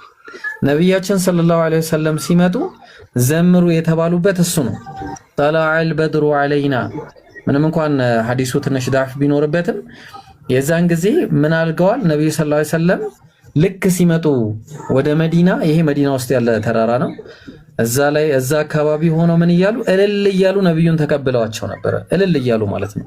በተራሮች ራስ ላይ ሆነው ይጩሁ ይላል። ከዛ ቁጥር 19 ላይ ሊድ። አሁን በጣም ብዙ ስለሆነ አነስ እያደረኩ ነው ማሳየ። እሺ እውሮችንም በማያውቁት መንገድ አመጣቸው፣ በማያውቁትም ጎዳና አመራቸዋለሁ። እነዚህ እውሮች የተባሉት ምንም የማያውቁ ህዝቦች ናቸው፣ መጽሐፍን የማያውቁ ናቸው። በፊታቸውም ጨለማ ብርሃን አደርጋለሁ፣ ጠማማውንም አቀናለሁ። ይህን አደርግላቸዋለሁ፣ አልተዋቸውምም። በተቀረጹ ምስሎችም የሚታመኑ ነበሩ። እነዚህ ማናቸው ከተባለ ቁረይሾች 300 ምናምን ጣዖታትን ይዘው እዛ አካባቢ ሲኖሩ የነበሩ ናቸው። ቀልጠው የተሰሩ ምስሎች አምላካችን ናቸው የሚሉ ኋላቸው ይመስላሉ፣ ፈጽመውም ያፍራሉ አለ። ከዛ መጨረሻ ፈጽመው አፍረዋል። እናንተ ደንቆሮ ስሙ አለ። ደንቆሮች ናቸው። በእርግጥም ደንቆሮ ማለት ያው ታውቃለህ። እናንተ እውሮች ታዩ ዘንድ ተመልከቱ፣ ከባሪያዬ በቀር እውር ማን ነው አለ። ከባሪያዬ በቀር እውር ማን ነው? እንደምልከው መልእክተኛዬ በቀር ደንቆሮ የሆነ ማን ነው ይላል። እኔ እዚህ ጋር ጥያቄ አለኝ ማይሮ፣ ይሄ መልእክተኛዬ ያለው ማንን ነው? ነብዩ ነው።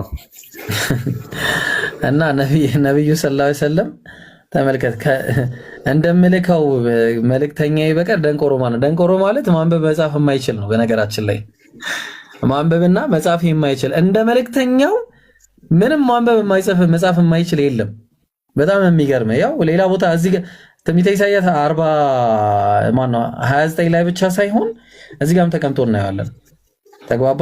ከዛ እንደ ፍጹሙ ወይስ እንደ እግዚአብሔር ባሪያ ዕውር የሆነ ማን ነው ይላል። ፍጹሙ የተባለው እንደ ኢስላም ነው። አሁን ለዛ ነው ቅድም ፍጹሙ የሚለው ቃል በራሱ ኢስላም መሆኑን የተናገርነው ነው። ይሄ መልእክተኛዬ ብሎ ሲናገርለት የነበረው ማንበብና መጻፍ የማይችል ዕውር መሆናቸውን እንትን ደንቆሮ መሆናቸውን የተናገረበት ነው። ተግባባን። ማንበብ አለመቻል ግልጽ ነው። መጻፍም አለመቻል የሚያሳይ ግልጽ የሆነ እንትን ነው። በጣም ሰፊ ነው። ወላሂ ይሄ ነገር በጣም ሰፊ ነው። ከአንድ ጀምሮ እስከ ሙሉ ማብራሪያ አለው። ኤኒዌይስ ይሄን ይመስላል በአጭሩ።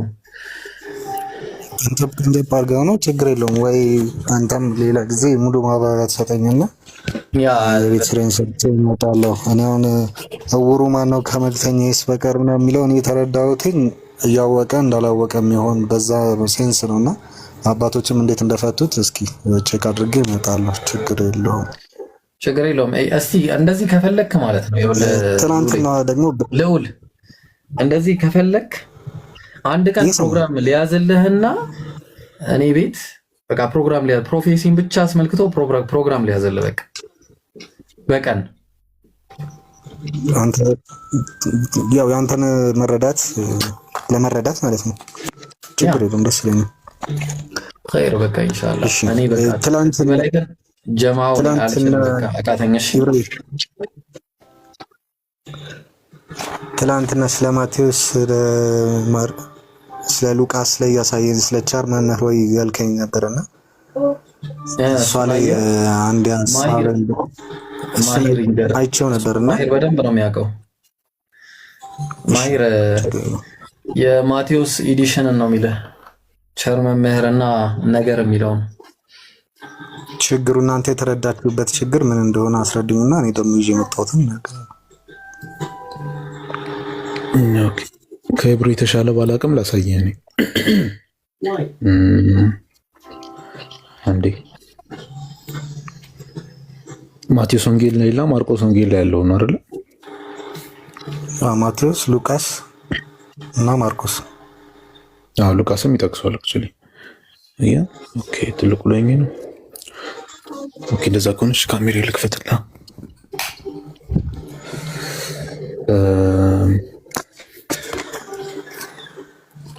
እስከዛ ማይሩ እስከምትከፍት ሰሚራ ከታች ካለሽ አንድ ቁጥር ጻፊ። ሰሚራ ሻሃዳ ያሽዋ ልጅ ፈልግ ያጣው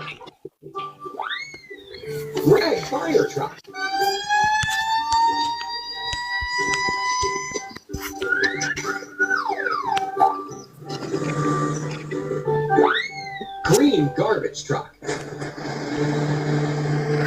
እሺ ይታለ መሰለ Black garbage truck.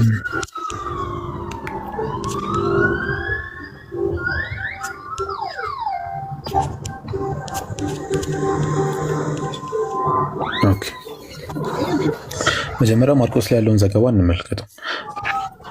ስለ መጽሐፍቶቹ ግን እንትን ትላለህ ማለት የትኛው ቀድሞ እንደተጻፈ ምናምን ኢንፎርሜሽኑ አለ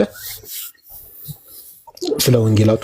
ትላንት አሳይቶኝ ነው ወደም ችግር የለውም። ያው እሱ ተጽዕኖ ብዬ አላምንም፣ ግን ችግር የለውም። ማሳየትም ከፈለግ ትችላለህ። ነቃ ኮንሴፕቱ ካለ ችግር የለውም። ማርቆስ ከወንጌላቱ ቀድሞ የተጻፈው ነው። በምንድነው እሺ በቱ ሶርስ ሃይፖቴሲስ መሰረት ማርቆስ ለማቴዎስ እና ለሉቃስ እንደ ሶርስ ሆኖ ያገለገለ እንዴት ነው የሚባለው ማርቆስ እና ጎስፕል ኦፍ ኪው የምንላቸው ሁለቱን ሶርስ አድርገው ነው። ሉቃስ የራሱን ጎስፕል ኦፍ ኤልን ተጠቅሞ ሶስቱን ማለት ነው። እንዲሁም ደግሞ ማቴዎስ ጎስፕል ኦፍ ኤምን ተጠቅሞ ሶስቱን እንደዚህ ሶስት ሶርስ አድርገው ነው የጻፉት። ስለዚህ ማርቆስ ለሉቃስ እና ለማቴዎስ ሶርሳቸው ነው፣ ሶርስ መጽሐፋቸው ነው። እና ማርቆስ ላይ አንድ የምናገኘው ታሪክ አለ ስለ መምህሩ ምዕራፍ 10 ቁጥር 17 ላይ እርሱም በመንገድ ሲወጣ አንድ ሰው ወደ እርሱ ሮጦ ተንበረከከለትና ኢየሱስ ማለት ነው። ኢየሱስ በመንገድ ሲወጣ አንድ ሰው ወደ እሱ ሮጦ ተንበረከከለትና ቸር መምህር ሆይ የዘላለም ሕይወትን እወርስ ዘንድ ምን ላድርግ ብሎ ጠየቀው ይላል።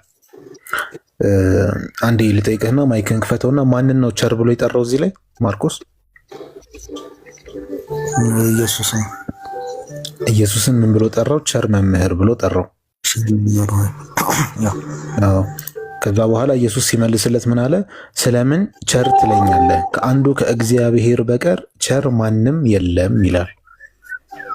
ይሄ አባቶች የሚፈቱትን ስትመለከት ከአንዱ እግዚአብሔር ሲባል ከአብ በቀር ቸር ማንም የለም። ስለምን ቸር ብለህ ትጠራኛለህ ወይም ደግሞ ስለምን ቸር ትለኛለህ እያለው ነው። ስለዚህ ኢየሱስ ቸር መባሉን እየተቃወመ ነው አይደለ? እንደዛ ብለህ ነው እየተረጎምከው? ያ የኔ ተርጓሚ ሳይሆን እዚህ ላይ ነው እንጂ ስለምን ቸር ትለኛለህ ከእግዚአብሔር በቀር ቸር ማንም የለም እያለ ነው። እግዚአብሔርን ብቻ ቸር በለው ብሎ እየጠቆሙ ነው። አባቶች ሲፈቱት ግን እንደዛ ብለው አይደለም የሚያስቀምጡት። ማለት አሁን አንተ በምትለው ያስኬዳል። ነገር ግን ያው ትምህርት ወንጌል እስከሆነ ድረስ ትክክለኛነቱ የትኛው ነው? ምክንያቱም የተለያዩ አረፍተ ነገሮች የተለያዩ አንድምታዎች ሊኖራቸው ይችላሉ። ግን ትክክለኛ አንድምታ የትኛው ነው? ምክንያቱም ማንም አንቦት አሁን ይሄን ነገር ቀጥታ እንትን ቢለው ኦፍ ኮርስ አንተ የምትለውን ነው የሚገልጸው። ስለምን ቸር ትለኛለህ ሲል ያው እኔ ቸር አይደለሁም የሚለውን ነው የሚገልጸው። እናንተ እኮ ያለው ነው እኮ ነገር ግን ጥቅሱ እኮ ያለው ነው። አሁን እኛ ጥቅሱን ወደ ጎንና ምን ወደ ሌላ ነገር አዙረን እኮ መረዳት አይጠበቅብንም አይደል? አይ አለብን እንጂ ጥቅሱ ደግሞ እዛ ጋር የሚለውን ነገር ምን ለማለት እንደሆነ እንደኔ ሳይሆን እንደ አባቶች ኮሜንተሪ ላይ እንዳየሁት ቸር መምህር ሆይ ሲለው ስለምን ቸር ትለኛለህ ያለበት ምክንያት አንደኛ የዛ ሰውዬ ቸር መምህር ሆይ ያለው ፍላተሪ አባባል ነው። ማለት ከትክክለኛ እንትን ሳይሆን ጀስት ዝም ብሎ ነው ያለው ነው። ኢየሱስም ስለምን ቸር ትለኛለህ ሲለው ቀጥሎ ምንድን ያለው? ከአንዱ እግዚአብሔር በስተቀር ቸር ማንም የለም ያለው። ከአንዱ እግዚአብሔር በቀር ቸር ማንም የለም ካልክ እኔንስ ቸር መምህር ሆይ ካልክ እኔ አምላክ መሆኔን ተገንዝበሃል ብሎ እየጠየቀ ነው ብለው ነው የሚፈቱት። በዚህ እንትን ልትረዳው አትችልም? አይ እኔ አምላክ መሆኔን ተገንዝበኛል ወይ ተገንዝበህ ነው ይሄን ያልከው ወይ የሚል ነገር አይዘማ እዚህ ጋር ቦታው እንደዛ አውዱ ይላል። ከምን ተንተርሰን እንደዛ ማለት እንችላለን? ከምን ተንተርሰን እንደዛ ማለት እንችላለን? ኦፍ ኮርስ ከተለያዩ አባቶች ያሉት ኮሜንተሮች እነሱ ይሄን ያሉት ከምን ተንተርሰው ነው? ማስረጃዎችም ነው እዚህ ጥቅስ ላይ ከእግዚአብሔር ሲል እሺ ማንን ነው እያመለከተ ያለው? ከእግዚአብሔር በቀር ቸር ማንም የለም ማለት አይደለ? እግዚአብሔር ሲል ማንን ነው እያመለከተ ያለው? ያው አንድ አምላክ ነው እኮ። አንዱ አምላክ ማን ነው? አብ ወልድ መንፈስ ቅዱስ ወይም ደግሞ ተጠቅልለው ያው እሱ ወደ ስላሴ ኮንሰፕት ልንገባ ነው። እሱ ደግሞ ሌላ ያስረዝመዋል። ነገር ግን እቺ ሴንቴንሷን ብቻ ስናወራት አንተ ቀጥታ ያልከኝ ኢየሱስ ክርስቶስ ዲና እያደረገ ነው እሱ ቸር መሆኑ ከአንድ አምላክ በስተቀር ቸር ማንም የለም በሚለውን የተረዳው ነው። እንደዛ አይነት አረዳድ ጥቅሱም የሚለው እንደዛ ነው። ኦፍ ኮርስ ጥቅሱም የሚለው እንደዛ ነው። ጥቅሱ እንደዛ ላይ ግን ሁለት አይነት አረዳዶች አሉት ነው። አንተ በምትለው አረዳድ ያስኬዳል፣ ግን ትክክለኛው አረዳድ ደግሞ የትኛው ነው? ስለዚህ አንተ እኮ ትክክለኛ አረዳድ ብለህ እያቀረብክ ያለው ጥቅሱ የማይለውን አረዳድ ነው። እኔ እያልኩ ያለሁት ደግሞ ጥቅሱ የሚለውን አረዳድ ነው። እኔ ጥቅሱ ላይ ተመስርቼ እዚህ ቴክስት ላይ ተመስርቼ ነው እየነገርኩ ያለሁት አይደለ? እኔም እዛ ጥቅስ ላይ ነው ተመስርቼ ያየሁት። አባቶች አሁን አንተ ያልከውን አረዳድ ሪፍሌክት ሲያደርጉ እሺ በየትኛው አውድ መሰረት ነው? በየትኛው ቴክስት መሰረት ነው? እስቲ ለዛው ቴክስት ላይ ስለምን ቸር ትለኛለህ አለው አይደለ? ከአንድ ከእግዚአብሔር በቀር ቸር ማንም የለም ማለት። ስለዚህ እዚህ ጋር ቸር ማን ነው? አንድ እግዚአብሔር ነው የሚለውን አንድ ትይዝልኛለህ እኮ። እግዚአብሔር ማን ነው? እግዚአብሔር ማን ነው? አሁን ደግሞ መጽሐፍ ቅዱስ ላይ ስትመጣ ኮር ቲቺንጉ ምንድን ነው ስትል አንድ በስላሴ እናምናለን፣ ክርስቶስም አምላክ መሆኑን እናምናለን። ስለዚህ ክርስቶስ አምላክ መሆኑን ካመንን ያ መጽሐፍም ደግሞ ስለዛ የሚናገር ከሆነ ያ ሰውዬ ስለምን ቸር ትለኛ ኢየሱስ ክርስቶስ ለዛ ሰውዬ ስለምን ቸር ትለኛለህ ሲለው በዛ ሰዓት ኦፍ ኮርስ እንትን እርግጠኛ አይደሉም አይደለ? ያንን አምላክነት ተረድተህ ነው ወይ? እኔ እየጠየኩ ያለሁት ይኸውልህ አዳምጠኝ። እኔ እየጠየኩ ያለሁት ከአንዱ ከእግዚአብሔር በቀር ቸር ማንም የለም ብሎ ይናገራል አይደለ? ያ እግዚአብሔር የተባለው ማን ነው? በክርስትና ውስጥ አብ ወልድ መንፈስ ቅዱስ እግዚአብሔር ብለን እናምናለን አይደለ? እዛ ላይ ግን እግዚአብሔር የተባሉት አብ ወልድ መንፈስ ቅዱስ አይደሉም። ስቲል ኮር ፋውንዴሽኑ የዛ መጽሐፍ ምንድን ነው? ኖ እኔ ስለዛ ጥቅስ ነው ያው ለምሳሌ አሁን ይኸውልህ፣ እሺ ላሳየው ላሳጥርልህና ያ ጥቅስ መጽሐፍ ውስጥ ነው አይደል? አንድ አዳምጠኝ።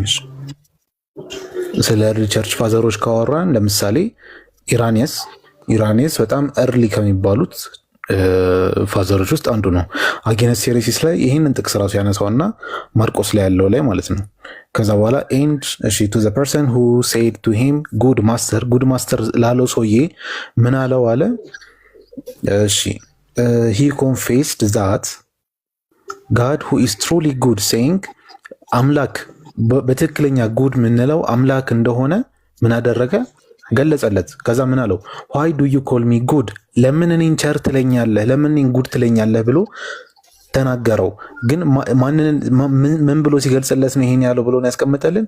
ሂ ኮንፌስድ ዳት ጋድ ሁ ኢዝ ትሩሊ ጉድ፣ ቸር የሚባለው አምላክ እንደሆነ ሲገልጽለት ምን አለ? ዋይ ዱ ዩ ኮል ሚ ጉድ ዳት ዜር ኢዝ ኦንሊ ዋን ጉድ፣ አንድ ብቻ ነው ብሎ ገለጸና ምን ብሎ ነው ያብራራው? ይታያል። the father in the heaven፣ በሰማይ ያለው እግዚአብሔር አብን እያመለከተ እሱ ብቻ ነው ቸር የሚባለው ብሎ ነው የገለጸው። ሌላም ከፈለክ ደግሞ ኦሪገን በጣም ጥንታዊ ከምንለው ኮመንተር ውስጥ አንዱ ነው። ከዛ የዮሐንስ ወንጌል ወይም ደግሞ ጎስፕል ኦፍ ጆንን እዛ ላይ እንትን ያለውን ኮመንት ያደረገውን ስንመለከት ጉድ ማስተር የሚለውን ተመሳይ ከእንትና ጋር ተመሳይ ነው። አንድ ልጨምርልህ ብዬ ነው። ነን ኢዝ ጉድ በት ዋን፣ ምንድነው ከአንዱ በቀር ማንም መልካም የለም ወይም ደግሞ ማንም ቸር የለም ብሎ ሲገልጽ ማንን ነው እያለ ነው የሚያስቀምጠው? ፋዘር አብ። ስለዚህ ኤርሊ ቸርች ፋዘሮችም ሲያስቀምጡ እዚህ ጋር እያመለከተ ያለው አብን ነው እንጂ አንተ የምትለኝም በጥቅሉ አብ ወልድ መንፈስ ቅዱስን አይደለም። ስለምን ቸርት በጣም ግልጽ ነገር ነው። ስለምን ቸር ትለኛለህ አለው። አንድ ኮሜንተሪ ሙሉን እናነብ። ኦኬ ማንን ልክፈትልህ? አሁን የገለጽካቸው አንዳቸውን ክፈት። ኦኬ ከፍቼልሃል።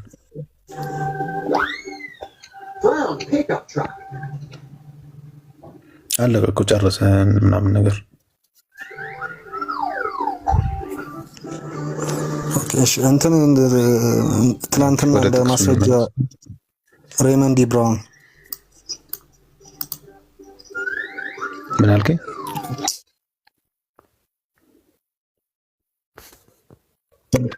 ሬይመንድ ብራውን እሺ ስኮላር ማለት ነው። ሬይመንድ ብራውን ትላንትና ኢብሮም እየጠቀሰ ሲያስረዳ ስላየሁትኝ ማለት ነው። እዛ ላይ ስለዚህ ጥቅስ ምንድን ነው ማስረጃ? እዛ ላይ ከፍቼ ቼክ አላደረኩትም። ሬይመንድ ብራውን እዚህ ላይ ምን እንዳለ ግን አሁን ወደ ጥቅሱ እንመለስና ኮሜንታሮቹ ማገላበጡን እንቀንስና ወደ ጥቅሱ እንመለስና እዚህ ጋር የሚያሳየን ግልጽ ነገር ነው። አንደኛ እሱ ነው አምላክነቱን ቸር መምህር የሚባለውን ክዶ ወደ አምላክ መልሶታል። ግን እኔ አሁን ዋና ፖይንት ላረግ ወደ ፈለግኩት ነገር እንመለስና ቸር መምህር ሆይ ያለው ይሄ ሰውዬ ሲመጣ የጠራው ማንን ነበረ ቸር ብሎ የጠራው? ኢየሱስ ክርስቶስ ኢየሱስን ነው ቸር ያለው። ከዛ ኢየሱስም ስለምን ቸር ትለኛለህ ብሎ ሲናገር እኔን ለምን ቸር ትለኛለህ ብሎ ማንን ነው እያመለከተ ያለው? ራሱን ነው አይደለ? ኦኬ ራሱን ነው እያመለከተ ያለው። ከዛ ከእግዚአብሔር በቀር ቸር የለም አለ። ይሄ ማርቆስ ወንጌል የሚያሳየን ነገር ነው። ከዛ ደግሞ ወደ እንትን እንሂድ ወደ ማቴዎስ። አክቹዋሊ ሉቃስም ተመሳይ ነው፣ ቸር መምህር ይላል። ከዛ በኋላ ስለምን ቸር ትለኛለህ ስቲል ራሱን እያመለከተ ነው። ቸር የተባለውም መምህር የተባለው ኢየሱስን ነው። ማቴዎስ ጋር ስንሄድ እነሆ አንድ ሰው ቀርቦ አለ። ማቴዎስ ወንጌል ምዕራፍ 19 ቁጥር 16 ላይ እነሆ አንድ ሰው ቀርቦ መምህር ሆይ የዘላለም ሕይወትን እንዳገኝ ምን መልካም ነገር ላድርግ ይላል። ምን ነገር ላድርግ? ቸር መልካም የሚለው ያው እንትናቸውን ብትመለከተው ግሪኩን ብትመለከተው ተመሳሳይ ቸር ነው። እንግሊዝኛውን ብትመለከተው ጉድ ብሎ ነው የሚያስቀምጠው። ማለት ተመሳሳይ ቃል ነው። አማርኛ ላይ የተለያየ መልካምና ቸር ብሎ ለዩት እንጂ። ስለዚህ እነሆ አንድ ሰው ቀርቦ መምህር ሆይ እንደ ማቴዎስ ወንጌል ሰውየው ኢየሱስን ሲጠራው ቸር ብሎ ተጠቅሞታል ወይስ ቸር ሳይል ነው መምህር ያለው? ቸር ያለው ለነገሩ ቴንክ ዩ። ከዛ በኋላ ኢየሱስም ሲመልስ ስለ መልካም ነገር ለምን ትጠይቀኛለህ አለው። ስለ መልካም ነገር ለምን ትጠይቀኛለህ? ስቲል ስለ ቸር ነገር ለምን ትጠይቀኛለህ? አሁንም ነገሩን አይደለ ቸር እያለ ያለው። ስለዚህ የትኛው ዘገባ ነው ትክክል ከሁለቱ? ሉቃስ ላይ የምናገኘውና ማርቆስ ላይ የምናገኘው ነው ወይስ ደግሞ ማቴዎስ ላይ የምናገኘው ዘገባ ነው? ሶስቱም ትክክል ናቸው። ኦኬ፣ ሁለቱ ግን ይጋጫሉ። እዚህ ጋር ቸር ሚለው ሪፈር እያደረገ ያለው ስለ ነገሩ ስለ ኢየሱስ ነው። እዚህ ጋር ደግሞ ቸር ሚለው ሪፈር እያደረገ ያለው ስለ ነገር ነው። ኦኬ፣ የትኛውን ነው ሰውየው ሲናገር ቸር ብሎ የተናገረው? የትኛውን ነው ቸር ብሎ የጠራው ሰውየው? ኢየሱስ ጋር ሄዶ ኢየሱስን ቀርቦ ሲያናግረው ስቲል አሁን ቸር መምህር ብሎ ነው የጠራው ወይስ ደግሞ ቸር ነገር ምን ቸር ነገር ላድርግ ብሎ ነው የተናገረው? ልክ ነህ። ግን አሁን እንዳልከው ሁለቱ ቃላቶቹ ይለያያሉ። ነገር ግን በክርስትና እምነት በኛ ዋናው ነገር መልእክቱ ነው ብለን ነው አይደል እንትን የምንለው። አንድምታው ላይ ነው የምንመጣው። ይሄ ፓራፍሬዝ ማለት ነው። ካልታመነ እኮ እንደራሳቸው አገላለጽ ነው የጻፉት ነው። ይሄ የአገላለጽ ጉዳይ ብቻ አይደለም። የአገላለጽ ጉዳይ ብቻ አይደለም እኮ የአገላለጽ ኮምፕሊትሊ እኮ የተለያየ ትርጉም ነው ያላቸው። ቸር መምህሮች ሲልና መምህር ሆይ ብቻ ብሎ ጠርቶት ከዛ በኋላ ስለ መልካም ነገር ምን ቸር ነገር ላድርግ ሲል የተለያየ ትርጉም ነው የሚሰጠው። የመጀመሪያው ስንመለከተው ኢየሱስን ቸር ብሎ ጠራው። ኢየሱስ ግን ቸር መባሉን ተቃውሞ ወይም ደግሞ ለምን ቸር ትለኛለህ ከእግዚአብሔር በቀር ቸር ማንም የለም ብሎ ተናገረ። ሁለተኛው ላይ ግን ያ ነገር ሽፍት ተደረገና መምህር ሆይ ብቻ ብሎ ነው የጠራው። ቸር የሚለው ነገር የተጠቀመው ግን ምን መልካም ነገር ላድርግ ብሎ ስለ መልካም ነገር ነው የጠየቀው። ከዛ በኋላ ስለ መልካም ነገር ምን ትጠይቀኛለህ? መልካም የሆነ አንድ ነው። ወደ ህይወት መግባት ብትወድ ትእዛዛትን ጠብቅ ብሎ ተናገረ። ሁለቱም የተለያየ መልእክት ነው የሚያስተላልፉት። ኦኬ፣ ሰውየው ሲናገር ግን ምን ብሎ ነው የተናገረው ነው የኔ ጥያቄ። አሁን እኮ እኔ እናንተ ለምሳሌ ኢብሮ እያወራ ብንሰማው ኢብሮ ዛሬ ቁርሴን በላው ብሎ ቢናገር አንተ ጠዋት ቁርሴን በላው ብሎ ተናገረ ልትል ትችላለህ። እኔ ደግሞ ንጋት ላይ ቁርሴን በላው ብሎ ተናገረ ብዬ ልናገር እችላለሁ። ገብቷል? ተመሳሳይ ሀሳብ ነው። ንጋት ጠዋት ኤክስቼንጅ እያደረክ ልጠቀማቸው የምትችላቸው ነገሮች ናቸው። እዚህ ጋር ግን ተመሳሳይ አይደለም። ቸር ሚለውን ወደ ነገሩ ማምጣትና ቸር ሚለውን መምህር ጋር የነበረውን ሺፍት ማድረግ ወደ ሌላ ነገር ትርጉሙንም ይቀይረዋል። ሙሉ ነገሩ የሚያበላሽ ነገር ነው። ስለዚህ ሰውየው ሲናገር ቸር መምህር ብሎ ነው የጠራው ኢየሱስን ወይስ ደግሞ መምህር ሆይ ብሎ ብቻ ነው የጠራው? እሱን ብቻ መልስልኝ። አሁን አንተ በምትለው ትርጓሜ ደረጃ አዎ ልክ ነህ። በዛ መንገድ ላስቀምጠው ካልክ ማለት ነው። ነገር ግን አባቶች ያንን ሲፈቱት ያው አባቶች የሚፈቱት ምንድነው ትክክለኛ የነበረውን አስተምህሮት ነው አይደለ? የዛን ጊዜ የነበሩት አባቶች የሚያስተምሩት ትምህርት አሁን እኮ ስለ ፍቺው አይደለም የምትፈታው እኮ ጽሑፍ ሲኖር ነው። ስቲል ፍቺው ላይ ነው አት ኤንድ ኦፍ ዘ ዴይ ፍቺው ነው እኮ የሚፈቱት እኮ ይሄን ነው አይደለ? ይሄን ነው የሚፈቱት ማለት ነው። ሶ ቃላቶቹ ተለቁ ገባኝ። ይሄን ነው የሚፈቱት አይደለ አባቶች? ማይሩ አት ኤንድ ኦፍ ዘ እሱን ነው የሚፈቱት እኮ እዚህ ላይ ደግሞ ችግር አለ እያልኩ ነው። አንተ በዚህ መልኩ ፈታኸው። አንተ በፈታኸው መንገድ አዎ ልክ ነህ እኮ። በአንተ አፈታት መንገድ ነው ችግር ያለው ነው እያልኩ ያለሁት። ነገር ግን ችግር የማይፈጥርበትን አፈታት ደግሞ ልንገርህ። አባቶችም እንዳስቀምጡ ትነግረኛለህ እኮ የአባቶችን አፈታት። ግን ጥቅሱ ላይ ችግር እያለ ጥቅሱ ላይ ተመስርቶ የፈቱትን ፍቺ ብትነግረኝም ችግር ላይ ተመስርቶ የተመሰረተ ችግር ነው እንጂ የሚሆነው ሌላ ነገር አይሆንም። አሁን እኮ ጥቅሱ ላይ ራሱ ችግር አለ እያልኩ ነው። ጥቅሱ ላይ ራሱ ሁለቱ ላይ አስታርቅልኝ። የትኛው ነው ትክክል? ሉቃስ ነው ትክክል? ሉቃስና ማርቆስ ወይስ ደግሞ ማቴዎስ? ሰውየው የተናገረው የትኛው? አሁን እኮ አባቶች የሚፈቱት እኮ ሰውየው የተናገረው ነው አይደለ? ሰውየው የተናገረው ነው አባቶች የሚፈቱት። አዎ ሰውየው የተናገረው ከሆነ ኦፍ ኮርስ የተናገረው ማለት ተናግሯል ተብሎ የተዘገበው ማለት ነው። ጨርስና ልቀጥ ያ ሰውየው ተናግሯል ተብሎ የተዘገበውን እስከሆነ ድረስ አባቶች የሚፈቱት። ይሄ ጥቅስ ደግሞ እዚሁ ላይ ችግር ካለበት እነሱ ችግር ላይ ተመስርተው ከሆነ ፍቺ የሚሰጡት ችግር ላይ የተመሰረተ ችግር ነው። ስለዚህ አሁን የአባቶች ፍቺ ራሱ እዚህ ጋር ምንም አይጠቅምም። እዚህ ጋር ለአንተ የሚጠቅምህ ሁለቱ ጥቅሶች ይታረቃሉ አይታረቁ የሚለውን ነገር ለራስህ ብታብሰለስለው ነው እኮ። የሚታረቁበትን መንገድ እኮ ልነግርህ እኮ ነው። ለዛ ነው ችግር አንድ ጥያቄ ልጠይቀው። እዚህ ፊት ችግር ይፈጥራል። ቆይ ልውል አንዴ እዛው ያዝልኝ አንዴ ማሂር። ኦኬ ልውሌ በጥቅሱ መሰረት ስለምን ቸር ትለኛለህ ነው ያለው ኢየሱስ ወይስ ስለ መልካም ነገር ለምን ትጠይቀኛለህ ነው ለሰውየው ብሎ የመለሰለው? የትኛውን መልስ ነው?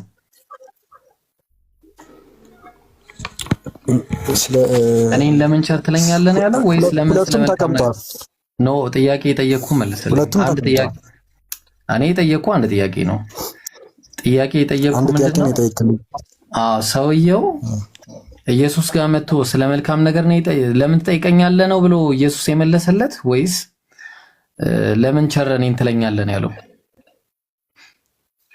አንተን ልጠይቅልሽ ይሄን ጥያቄ ምን ብለህ እኔን አትጠይቀኝ። መጽሐፉ ላይ ቤዝድ ሆነ ካንተ ኖ እኔን አትጠይቀኝ። የገባህ ይመስለኛል። ኖ እኔን አትጠይቀኝ። አንተ የጠየቅኩ መለሰልኝ። እኔ ኢየሱስን አንድ ጊዜ ነው መጥቶ የጠየቀው። አሁን እኔን ልመለስልህ የምችለው ኢየሱስን አንድ ጊዜ ነው የጠየቀው። መጥቶ ሲጠይቀው መምህር ሆይ ብሎ አናገረው ወይ ደግሞ ቸር መምህር። እሺ እሱን አለፍ ነው። አሁን ኢየሱስ የተቃወመው ስለ መልካም ነገር ለምን ትጠይቀኛለህ ብሎ ነው የተቃወመው ወይስ ስለምን ቸር ትለኛለህ ብሎ ነው የተቃወመው?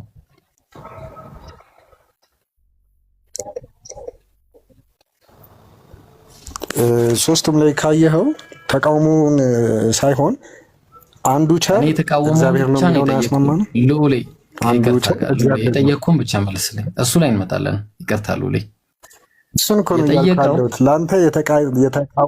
ለአንተ የተቃወመ ነው የመሰለህ እያልኩህ ነው። ለእኛ ግን አልተቃወመም። ነገር ስለምን ቸር ትለኛለህ ማለት ምን ማለት ነው? ተረዱት እያልኩህ አለ። ስለምን ቸር ትለኛለህ ማለት ምን ማለት ነው እኮ አሁን አንተ በምትገልጸው አገላለጽ እኔ ቸር አይደለሁም የሚለውን አይደለም። ምን ማለት አይደለም። ስለምን ቸር ትለኛለህ ማለት ነው እኮ የነገርኩህ እኮ። አሁን አንድ ጥያቄ ነው።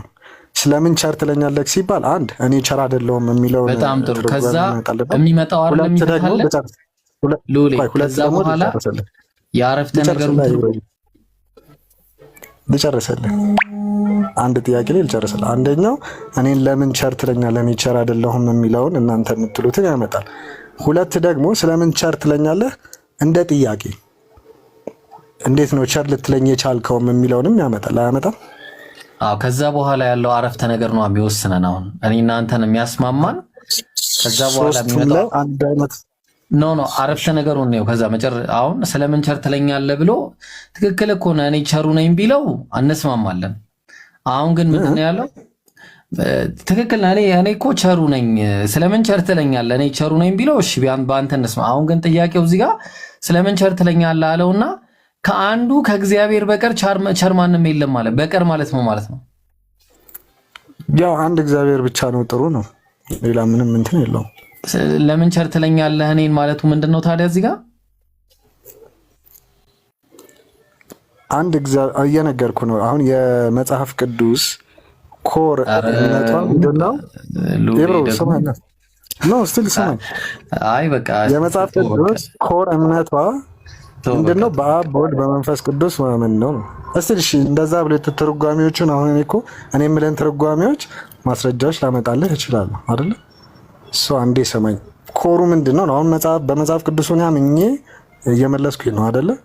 ስለዚህ በዛ ኮንቴክስት አንድምታው እንዴት እንደሆነ ላስረዳ። እኔ ለምልህ ጥያቄ ስለምን ቸር ትለኛለህ ሲለው መልሶ ጥያቄ እያቀረበለት ነው እያልኩህ ነው። ያ ጥያቄ ደግሞ ቤዝዶን የሚያደርገው ምንድነው? እና ወልድ አምላክ ነው ብለን እናምናለን አይደለ? ኢየሱስ ክርስቶስ አምላክ ነው ብለን እናምናለን። ስለዚህ አምላክ መሆኔን አምነክ ነው ወይ የሚለው ጥያቄ ይጠይቀዋል ማለት ነው። ምክንያቱም ከአንዱ ከአምላክ በስተቀር ማንም ቸር የለም። አረ ሉሌ የአማርኛ እንደዚህ መቼም በጣም ግልጽ ነገር ነው። እንደዚህ አንድ ቀን ተጣመስ ነው። አረ ላላ ብለህ እኔ ማስረጃዎችን ልስጥህ። እሺ የፈለግከውን ማስረጃ ብታመጣ ጥቅሱ ላይ ካልተስማማን የትም አንሄድም።